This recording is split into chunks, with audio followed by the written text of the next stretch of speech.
Earlier this year, there were reports of adults dressed as clowns roaming the streets of South Carolina.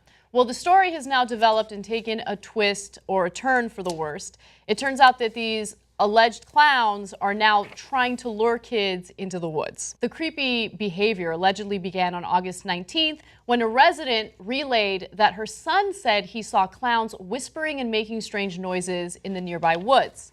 The resident said she went down to investigate and saw several clowns in the woods flashing green laser lights. The figures then ran away into the woods. Several children said the clowns have appeared in the woods behind one apartment building and that they try to persuade them into the woods further by displaying large amounts of money. Now, the following night, the woman noted that her oldest son said he heard chains and banging on their front door. Another resident said she was walking home when she saw a large-figured clown with a blinking nose standing under a post light near the garbage dumpster area. That was at 2:30 in the morning. And I love her presence of mind. She just waved to him, and apparently the clown waved back, and that was that. Yeah.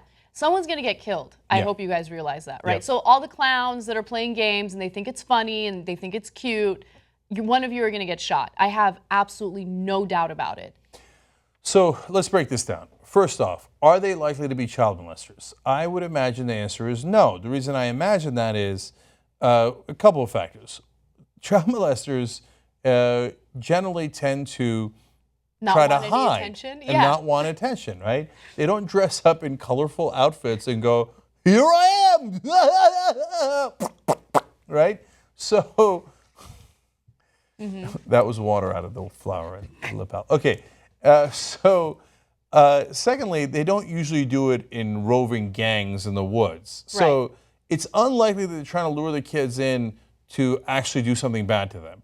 They're just being idiots who are trying to get attention in some way that they think is funny. That's right. But look, if you're trying to lure my kids into the woods dressed up as a clown, I'm not going to take any chances.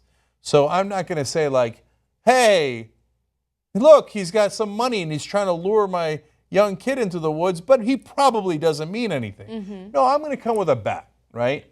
But me, that's because I'm a peaceful guy. I only bring a bat. But we live in America. There's 300 million guns in the country. You're playing with your lives, son.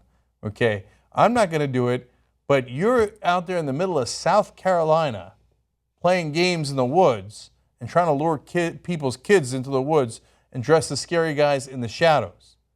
It is a minor miracle you haven't been shot already. I just feel like there's only one group of clowns that can lure people in with money, and that's Fox News, right? And so leave that job to Fox News and just protect your own life by not messing with other people's kids. I mean, you're right. I didn't think about it in that context. I didn't put myself in the shoes of these parents, right? If I had a child and someone tried to lure my child into the woods, who knows what I would do? Who knows what kind of action I would take? Much less someone who's trigger happy and can't wait to shoot someone, right? And we have plenty of those people here in the U.S. So it's a bad idea all around. You know, I like that, you know, some people want to have fun and do things that are different, but just think about the consequences before you start messing with people's kids. And I know that Donald Trump is encouraging people to put on orange face and act like clowns. Yeah. But this is probably not the healthiest way to do that. And remember, when you dress like a clown, you have a different skin color, so you should be even more careful. You're out there at 2:30 in the morning, dressed like a clown, in South Carolina. Man, tick-tock, tick-tock. This is not going to end well. I'm telling you right now, it was cute while it lasted, I guess. Stop it before somebody gets hurt. Did you guys know that we are only accountable to our members? These are the people that help keep our show independent and help prevent us from getting censored from corporate interests. If you want to help keep TYT independent, just go to tytnetwork.com/join and become a member.